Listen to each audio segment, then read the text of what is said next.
Huwag kayong makinig sa pangako na mapagpanggap. Ginagamit lamang nila ang ating kahinaan upang tayo'y madaig. Tama si Adamo! Walang magpapatukso! Kaya kong ibalik ang buhay ni Mona.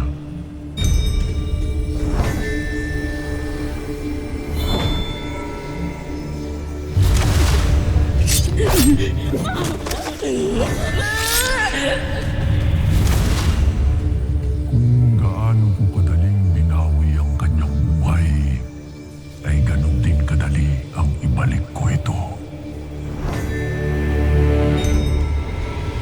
Kayang maging masayang pera sa piling na mayong kapatid, dalawang ina, maging ng iyong lolo, Javier.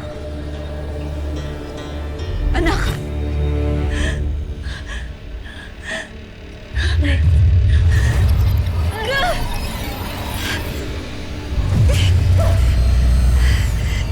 At anong kapalit ng lahat ng ito?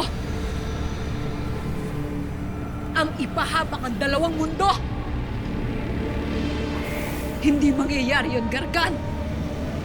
Isipin mo, Danaya, ang lamig ng istre ng iyong anak na kailanman ay hindi mo na mayayakap. Magiging masaya sana kung hindi ako Ifre. Bakit niya hinayaan?